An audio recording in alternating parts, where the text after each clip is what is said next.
Title sa akong message, Keeping Your Joy in the Lord No Matter What Happen. Now, importante kayo sa pag-maintain sa atong joy diha sa Ginoo, bahala magkinaunsa. You know what? Naanata sa isa ka generation nga napuno og mga threats. Nay-threat atong ekonomiya, nay-threats ang ato ang mga kabataan, dili ta secure, even gani sa mga open sa mga universities, sa mga eskwelahan, dili ta secure kung wala na bagi virus. Murag ato ang mga bata, murag na anad sila sa almost 3 years nga life nga nanas balay. Murag tag mahadlok na noon sa ilang mo biyahig highway, sila na pod manginabuhi. Na fear atong life bisan asa ta mulingi sa aspect sa ato ang pagkinabuhi dinhi sa yuta. Now tungod niya na importante nga ma-maintain nato ang joy. You know, ang joy mo ni para nako major nga strength nga maghatag natog reason to continue to serve the Lord despite or in spite sa mga situations. Lisod biya iadtog church nga wala nay joy atong heart. Lisod ilamano ni brother or ni sister nga ikaw mismo wala nimo na feel nga murabag ganahan ka kay naa siya. Lisod i-pray nga bugat na sa tong heart. So dako kayog factor ang promise sa Ginoo nga joy sa atong life.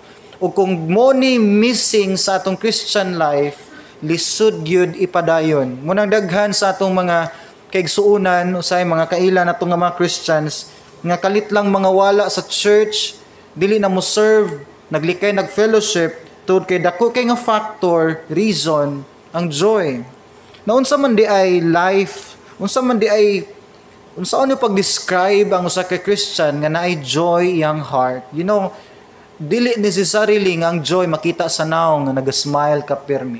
Lahi biya ng happy og joyful nga tao. You can be happy on the outside pero sorrowful ka deep inside. So lahi ang joyful nga tao sa happy nga tao.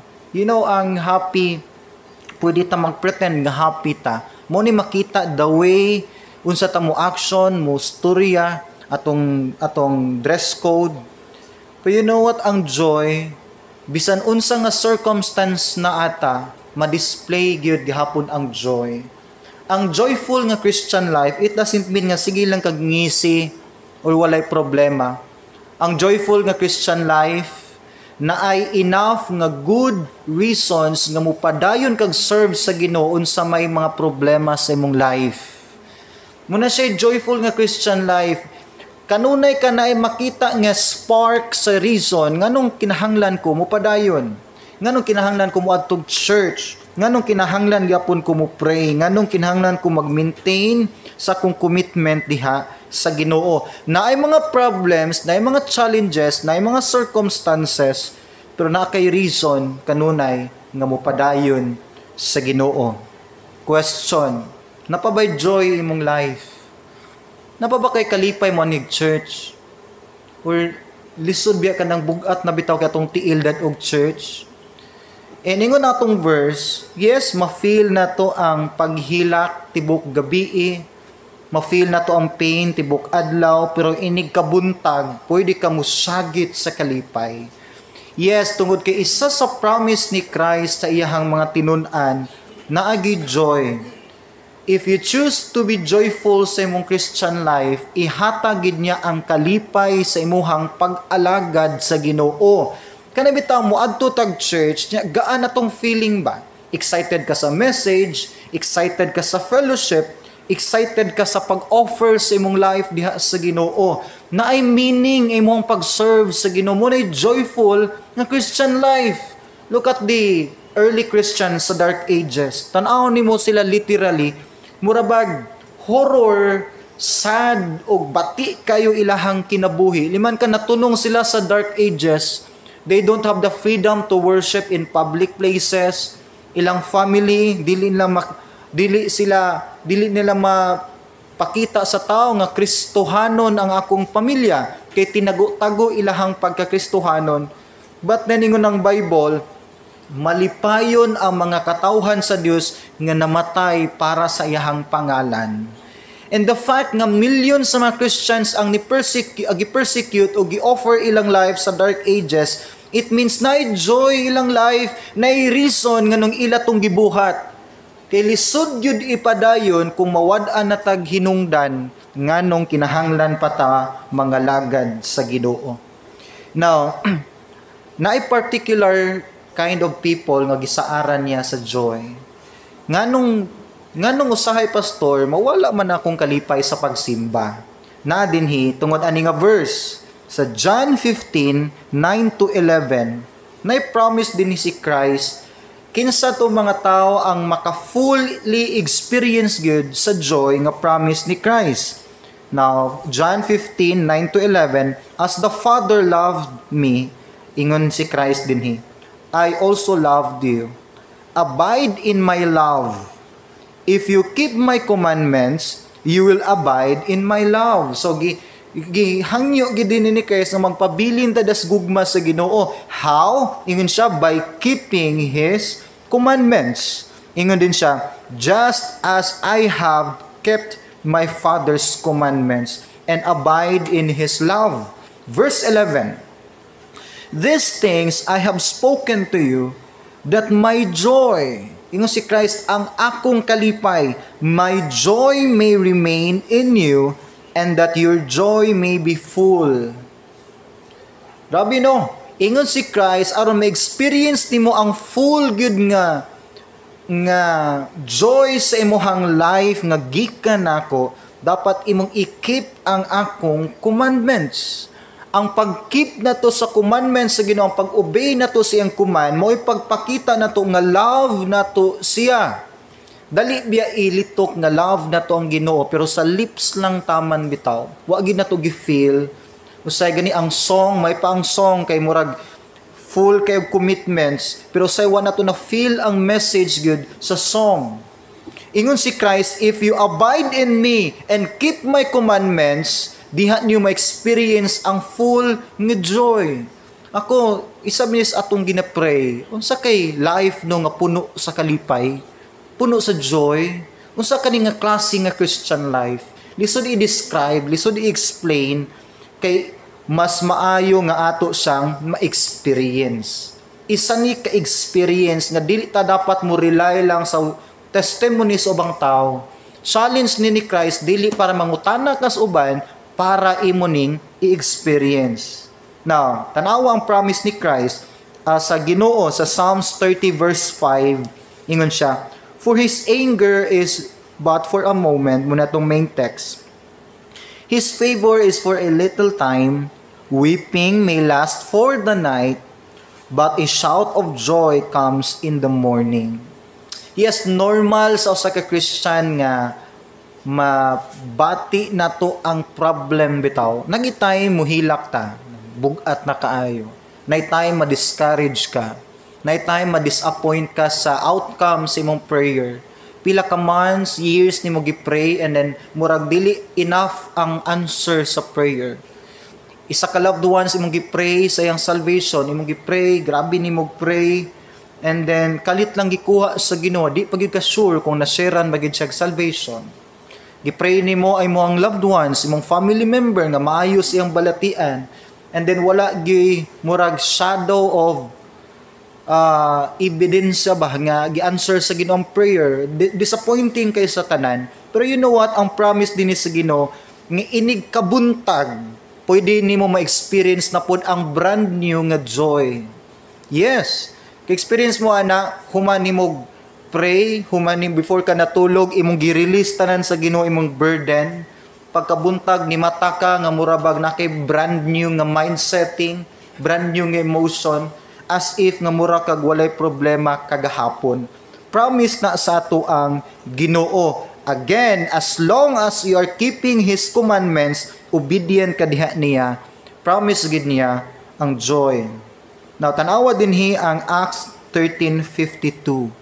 Nganong possible man ni siya? Kinsa may responsible aning joy sa tong life? And the disciples were filled with joy and with the Holy Spirit. Nagdako kayog factor ang Holy Spirit sa pag-work out sa joy sa tong life. It means once ang Holy Spirit na fully control sa atong life, fully mahatag, mapa-experience po niya ang joy. Hinumdum mo sa fruits of the Spirit. Fruit of the Spirit sa Galatians 5:2, ingon siya, the fruit of the Spirit is love, then joy. Na joy, good. So once ang Holy Spirit na fully controlled sa atong life, ipa-feel gid niya ang joy. Munang bisaon saon tag kuso-kuso sa problema, discourage sa atong silingan, unsa man nga mga challenges gialaw sa Ginoo sa atong life, dili gid ta mawala sa church, di mawala atong commitments, dili mawala atong mga promises and vows diha sa Ginoo tungod kay ang Holy Spirit mo'y nag-work out niining tanan. Muna imposible kayo sa usa ka Christian nga magpabilin sa pag-serve sa Ginoo despite or in spite sa problema if walay Holy Spirit sa iyang life. Ang genuine nga Christian na gyud kay Holy Spirit. Dili ka mahimong anak sa Ginoo kung walay Holy Spirit mo indwell sa imong life. Muna nga usa ka fake nga Christian, dili gyud kalahutay. Di gyud ta kapadayon og serve sa Ginoo. Yes, night time mo backslide ang usa ka anak sa Ginoo, pero kung tinuod tang anak sa Ginoo, mubalik gyud ka kay ang Holy Spirit nagsigig puwersa sa imuhang life. Pero once di na ganita ka balik, isa na sa kadako nga question. Isa na kadako nga question tungod kay unsay gihimo sa Holy Spirit sa atong life. Muna nga ang mga Christians, kung tan-awon nimo ang description sa mga Christians sa early church sa Book of Acts, wa man gi-describe ang mga Christians so na Christian na sila kay dagkog churches, Christian na sila kay nindot og mga sinina, Christian na sila kay nagbitbit og Bible, Christian na sila kay ilang attire inig Sunday, mga balaan kay mga naong. Dili na ang description sa mga Christians sa early church. Ang mga Christians before describe sila nga mga wanted, underground, nagapasiugdag mga underground movement, groups, persecuted people. Mo na description sa mga Christians. Gani nag-troubled og maayo ang Roman Empire. Ngano man ning mga grupuha sa mga tao nga bisag ipang persecute, mupabilin maghapog serve sa ilang Ginoo bisan ang paghatag sa ilang life. No dili na nasa ma-describe tungod kay ang Holy Spirit na mo'y ni-work ana sa atong life. Amen. Munang once na Holy Spirit sa atong life, posible gyud ang tanan. Munang lisod gyud mag-pretend nga Kristohanon. Munang as much as possible sa dili pa ulahi ang tanan ato yung i-double check. Naa bagi Holy Spirit sa kong life. Anak na bagid ko sa Ginoo, nakadawat na bagid ko ni Christ. Now, 3 things akong i-share ni Buntaga unsaon man sa pag-maintain sa joy sa atong life. Number 1, always remember that all things will work together for good. All things will work together for good. Common nga verse, Romans 8:28. Ingon si Paul, and we know that all things work together for good to those who love God, to those who are the called according to His purpose. Now, hinumdumigid ni siya, wa man ta kabalo unsay may tabo gud sa unahan. Dili po ni pagpanghadlok, wa man kita nasayod. Pero ang Ginoo nagnagid si promises natog tanan. Wa ta kabalo unsay ekonomiya sunod tuig, 6 years from now. Wa ta kabalo unsay dagan sa kalibutan 10 years from now, or basin gani ugma or next week na mga sudden changes. Wa kita kabalo unsay mga problems giplano sa Ginoo i-allow sa imong life, or unsay mga threat ni Satan sa imong life, sa imong family. Dapat mag-expect kitag mga worst nga mga scenarios anytime pwede na mitabo sa tong life, pero ayo ginumdumi ang promise gyud sa Ginoo. In siya, all things will work together for good. Kabalo mo kasi nagsulti ani si Paul. Ingon si Paul, all things. Ang point ni Paul sa pagsulti niya all things, all situations in life, unsa may all gipasabot ni Paul. Hapit sa mamatay, giguroy siya pagawa sa gate, and then kapila nalunod iyang barko gisakyan sa pag-share sa gospel, gibang betray siya sa iyang mga friends, gipriso siya tungod lang sa pag-share ni Christ. Napobre si Paul, gipakaon na lang siya sa mga members sa church tungod kay iyang gibiyaan iyang pagka-lawyer. Tanang experience ni Paul ng mga negative sa mata sa tao, yung sa all things. Sige niya, will work together for good. It means ang outcome ana, ang resulta ana para na sa ato ang kaayuhan. And I don't know unsay experience nimo karon sa imong life. Maybe naay problem sa imong family karon nga taud-taud na. Sa imong life mismo, nag-struggle ka sa emotion, nag-struggle ka sa imong decision makings, sa imong health problem, sa imong relationship, sa imong career, sa imong job, or nabay ongoing nga problem karon sa imong kinabuhi nga sa una pa related sa imong past. Ingon ang Ginoo, as long as faithful ug obedient ka niya, tanan mo uli na for good. Naagid nay ulian. Kung dili pa gani good, wala pa nahuman ang process. Amen. Mura bitaw nagluto ka og isa ka pot kanang dili pa kanang mahalon bitaw nga porcelain, gikan sa usa ka ordinary nga clay, giluto sa kalayo, gibutangan na po mga chemicals, giluto sa kalayo, gipaintingan na po, giluto sa kalayo. The more magkainit ang kalayo, the more magkalig-on ang porcelain, the more sa mahimong mahalon. So kinahanglan ka i-undergo og process, and during sa process period paghimog mga porcelain, makaingon ka murag kung tao pala ning porcelain murag luuyan niya, pero ang outcome ana, it will always turn out to good. Maayo gid ang purpose. And di gusto sa Ginoo nga mahimo tang kana bang walay disiplina nga mga katawhan. Kabalo ka ginamold sa Ginoo atong character, atong attitude, ginadisiplin ta niya kay gusto niya na ay good example nga katawhan. So tanang nahitabo karon sa imong life, part na sa process sa Ginoo sa pagmold sa ato ang character o sa atong Christian life.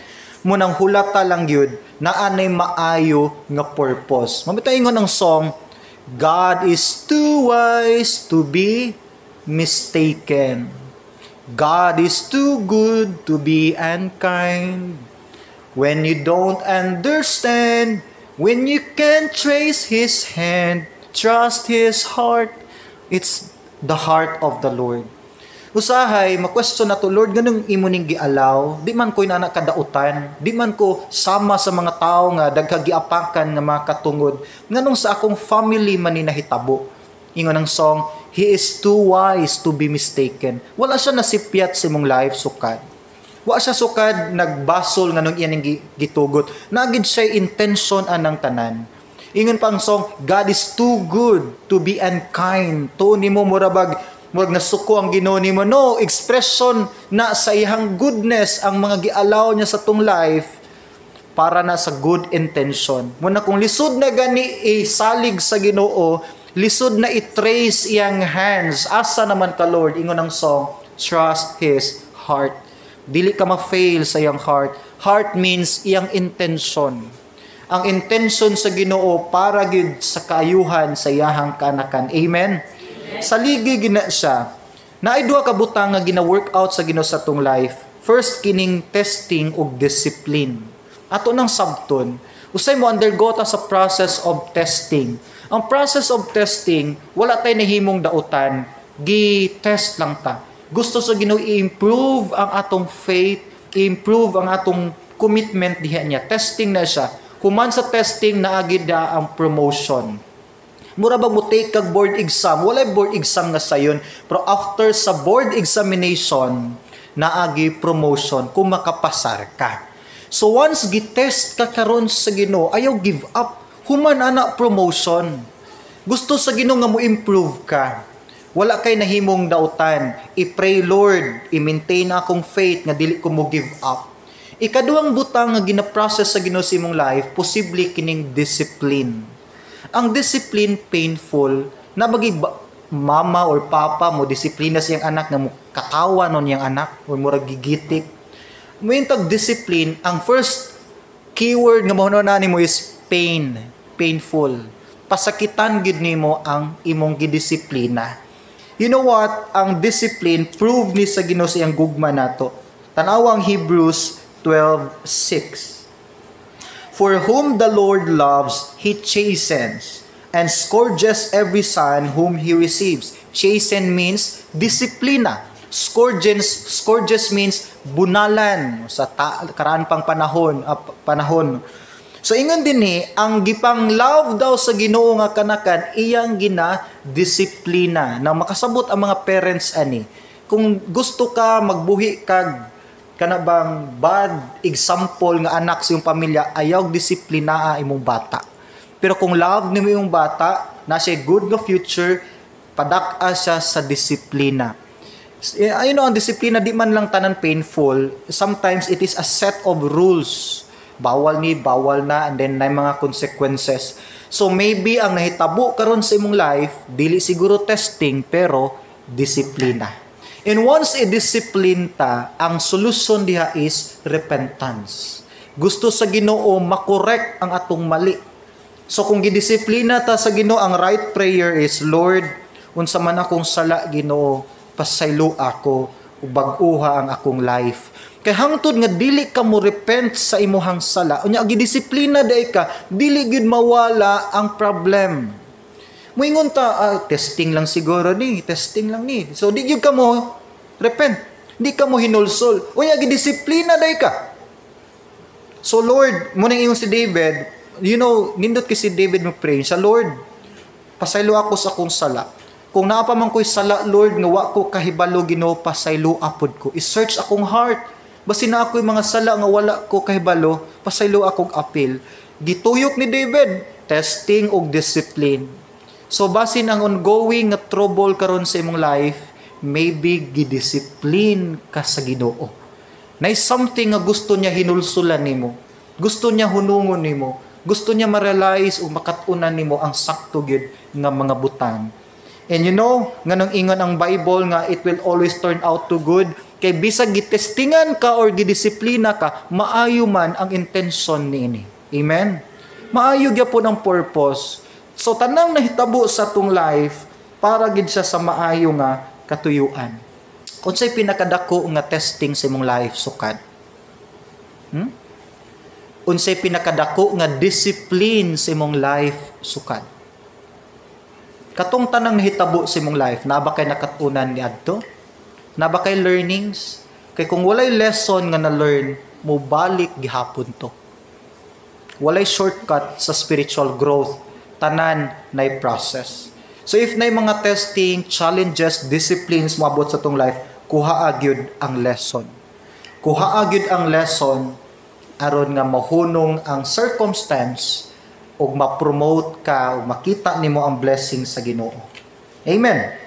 Number 2, always remember your rewards in heaven.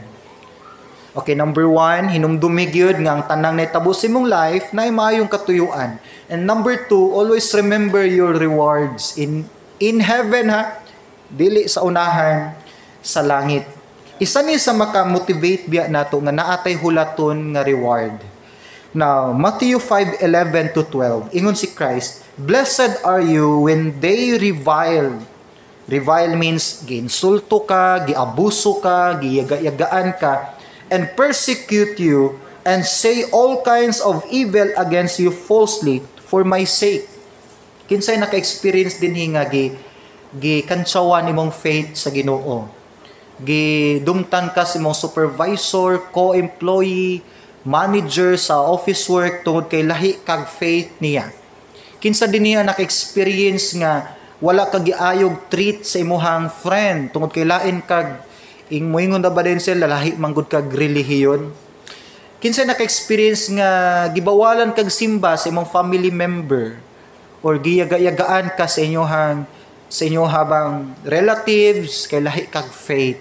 Ingon biya si Christ, siya ayaw kabalaka. Ingon siya, verse 12, "Rejoice and be exceedingly glad, for great is your reward in heaven." Pero take note ha, giyaga-yagaan ka for Christ's sake or kasab-an ka for Christ's sake. Dili tong gikasab-an ka kay sala gyud nimo. Lahi pud to ha. Kung sala gyud nimo or buluyagon jud ka, ay apila-pilang Ginoo, lahi na sa nga aspect. Pero kung gi-persecute ka, na feel nimo ang pain, na feel ginimo ang pag-insulto for the sake sa imong faith sa Ginoo, malipay daw ka. Rejoice. Great is your reward in heaven. Na ato hinumduman sa langit pa di ay. dili day dinhi. Munang kamo, kita nga mga Christians, pailob lang ta, ayaw sukda imong faithfulness sa blessing imong nakumkum. Kaya ang tinod nga asset sa tao, naaman inigbalik ni Christ sa reward nga ihatag ni Christ puhon. Ayaw ka discourage nga, dili siguro ko faithful nga Christian, kay mura dili kayo hayahay ang among life. Ayaw ka discourage. Kay one day inigbalik ni Christ, ingon siya, as long as nagpabilin kag serve sa Ginoo, bisag unsahay, lisod na gyud, pait na gyud, ingon ang Bible, great is your reward in heaven. Tanawa pod si Paul sa 1 Corinthians 15:58. Therefore, my beloved brethren, be steadfast, immovable, always abounding in the work of the Lord. Ingon si Paul, padayon lang, pagpabiling ligon. Now, di man sa moingon magpabilin kang ligon kung walay mga challenges. Expected gid ginay challenges ang Christian life. In fact, napuno og mga testing and challenges ang Christian life. Di man gud sungugon ni Satan ang iyahan ng daan. Iyag yung ipang persecute, iyag yung samuk-samukon ang kahibalo sa nga dili gyud iyaha. Part gyud sa atong Christian life ang mga pagsamok sa kaaway. Pero ingon si Paul, always abounding in the work of the Lord, knowing that your labor is not in vain in the Lord. Ang imo daw paghago sa Ginoo, dili na useless, dili na kawang. One day naa gini katumbas nga reward. Amen. Ano paglingkod nimo diha sa imong lingkuranan unya, lain imong paminaw siguro, imong mga arthritis, mga bukog naningog na. Siguro wa ka na mahaw gani, nagdadali pagyud ka, as long as nagantos ka para sa Ginoo. Gabi pa lang imo nang gipang prepare ang tanang mga kinahanglan para sa church, ng plansa ka. No, tanang paghago niyo para sa Ginoo, ingon si Paul, dili na mulabayng kawang, naanay reward one day sa langit. Ingon si Paul sa 2 Corinthians 5:10, for we must all appear before the judgment seat of Christ, that each one may receive the things done in his body according to what he has done, whether good or bad. So tanang gihimo nato sa lawas sa atong Ginoong Hesus na nay katumbas nga ganti. Good or bad man, nanay katumbas gyud. Makuhaan imong reward or madugangan ang imuhang reward. Hinumdum ko sa isa ka tawo, namatay siya. Nato sa langit. Story lang man ni siya. Ingon ang angel, sir, welcome to heaven. Ingon ding tao, pwede ko magdalag kuan, sir, kanang nakoy dadun sa langit. Ingon ang angel, dili pwede, sir. Dugan nila ginangyo, nisugot ang anghel. Kadailan, sir, akong balikon, gikuha niya. Nagdala sag tulo ka sakong puno. Tingal ang angel, unsa man na, sir, mga mura-murag mga bato ang sulod. Lipay kayang tao, salamat gid. Sir, imo kong gialaw nga magdala anis langit. Unsa na pag-open sa angel, mga gold bars. Ingon ding angel, oy sir, salamat nagdala ka, pero wala pa may naguba na mong dalan din higod. Ano si pasabot nimo, Mr. Angel? Ang imong bit-bit sir, mao man ni atong highway das gawas. Kabalo ba mo ang Bible nag-describe nga ang streets sa langit isa ka streets of gold? Revelation 21:21. Awang ingon dinhi ni John. Sa vision ni John siya, the 12 gates were 12 pearls. Each individual gate was one of one pearl. Now, gate pa lang daan na, perlas na. And the streets of the city was pure gold. The streets of the city. Awan na itong karsada din, yung mga libaong, na pagi mga septic tank nga ng siwil ang puthaw nga magtagod-tagod imong ligid, inig-agi. Pero ang karsada dito sa langit, gold, pure nga gold. May imagine mo, may isgot ta gold sa kalibut. Ang misakab yung gold karon, ang value sa gold. May isgot ita gold din sa kalibutan, murag isa na sa pinaka-treasure. Murag most treasured nga butang ang gold. Pero ang pinaka-importante nga butang sa tao sa kalibutan, pag abot sa langit, pinaka-ordinaryo lang. Di man kag spalto lang ng gold dito. So, may imagine mo, ang precious kay nato din ordinary kay sa langit. So, how much more ang giingon ni Christ, great is your reward in heaven. Amen? Moingon kita reward, something giandam sa Ginoo para nimo. Nya para nato best na kinang gold, nya dai didto. karsada lang na. Pero ingon ang Ginoo, great is your reward in heaven. So na siya prepare nimo nga something nga wala pa gyud nimo na experience. Amen. Last one, number 3, ako lang paspasan. God will never abandon His children. Hinumdumi gid ni. Ma-feel man nimo biyaan man kas mga tao, i-persecute man kas tao, or ikaw na lang ba isa, hinumdumi gid di gid ka biyaan sa Ginoo. Ingon ang John 14:16-18. Ingon si Christ, I will pray the Father and He will give you another helper that He may abide with you forever. So pagdayon sa ka ni Christ sa langit, ingon siya sa iyang mga disciple, ayaw ka balaka, dili ta mo biyaan na ako'y ipuli ninyo. So iyang gipuli din ingon siya, gitawag niyag helper.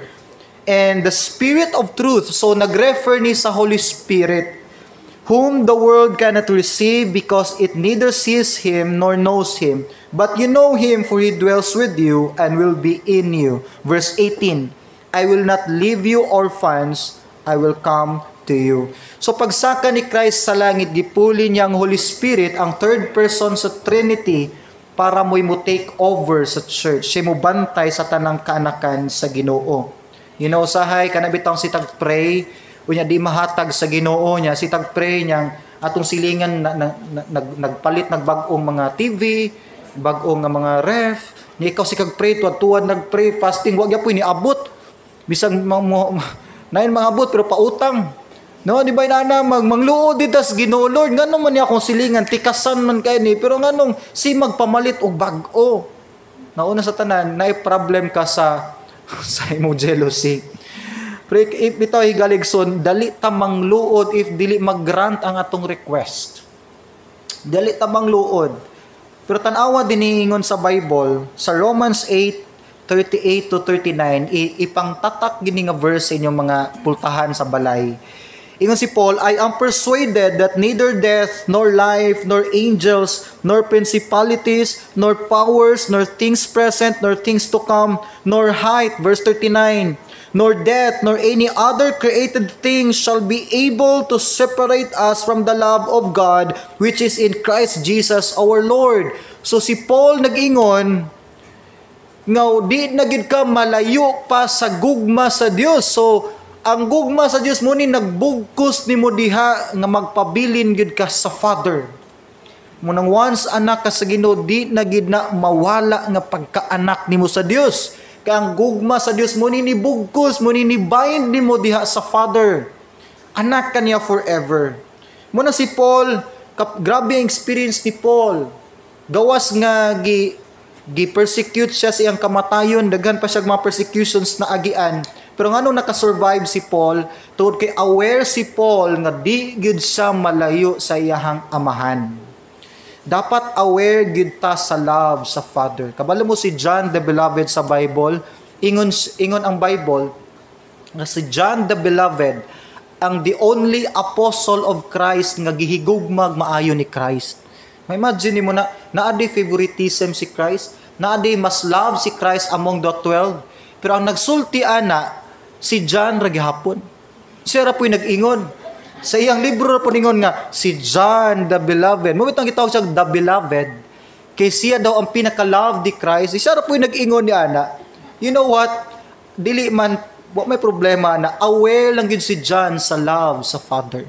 Aware siya sa love sa Ginoong Jesus. Muna sa tanang apostles, siya lang ang namatay nga wala gi-persecute.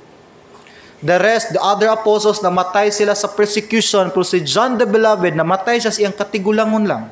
Natural lang yun nga death. Dakog factor kung aware ka sa kanunay nga gugma sa Ginoo sa imong life. Karabitang feeling loved kay ka. Feeling ma-energize man ka og positive pud kay kastanan. Pero ganig feeling nimo walay nag-love nimo, amo na luuran kay kastanan, magbutang di kag profile picture sa Facebook nga black, magbutang kag picture dito nga usa lang ka color, mag-emote din ka. Inya mag-post din ka sa Facebook sa imong status og no one cares for me. Nya usa ra gari mo like, imong i-delete kay maulaw ka. Wa ginagpakabana nako. Yes, luuran ta higalay suon. And you know ba kung mangluod na ta ang Facebook atong pahungawan. Murag feeling na to sa Facebook, murag usa ka tawo ba nga maminaw tanan o makasabot na to. Nga feeling nimo murag ikaw lang imong siya imong gipadungog, tibok kalibutan in town makakita niya na. Muna kung nakay kahiubos, emotion nga di makontrol, ayaw i-post ni Facebook. Kay tibok kalibutan, bisan na mga rallyista makabasa na. Unyag i-protest na imong post dia sa Facebook, nung kaproblema nung tagsamot.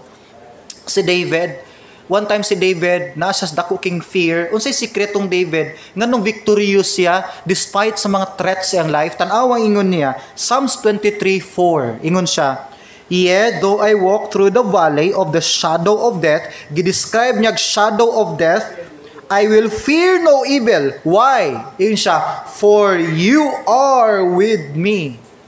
God is with me. Pagatubang ni David kang Goliath, 1 Samuel 17:37.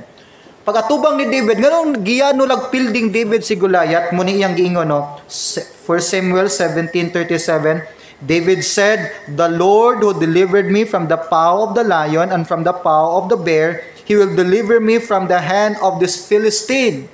Aware si David nga giunsa na ko tong pildi tong mga bangis nga leon sa kamingawan, the same God nga mutabang nako pagpildi nining Goliath. So kanunay aware si David nga namang gud ko'y Ginoo. Kuyog na kung Ginoo moadto ka sa city, mga apply kag trabaho, ay gunaw na ang Ginoo nahabilin dinhi. Kuyog nimo sa didto bisan asa ka naa nimo ang Ginoo. Ngon biyang bag-o na to nga bag-o nga mga government officials kakuhaon na ang backing or backer system. Mga apply kag trabaho wala na backer. Yes, may na siya pero nakanindot sa mga Christians naatay forever nga backer ang Ginoo. Amen. Bisan pag mga apply kas Malacañang, pwede ka madawat didto. Blig-on kay kag backer. Ayo lang sa karon kay init pa kayong politika. Now, Deuteronomy 31 verse 8, And the Lord, He is the one who goes before you. He will be with you. He will not leave you nor forsake you. Do not fear nor be dismayed. Ayaw ka discourage. Dili gyud ka biyaan sa Ginoo. Na wala ko kay baloon say situation nimo karon. Unsay problem nimo karon sa imong life? Hapit na ba ka na discourage? Wanhi na ba lang kag church para murag malingaw lang pero ang tinuod murag nagduha-duha na kas Ginoo? Ayaw in town higalegsuon. Suka di siya kabiya sa iyang mga anak. Suka di siya kabiya sa iyahang katawhan.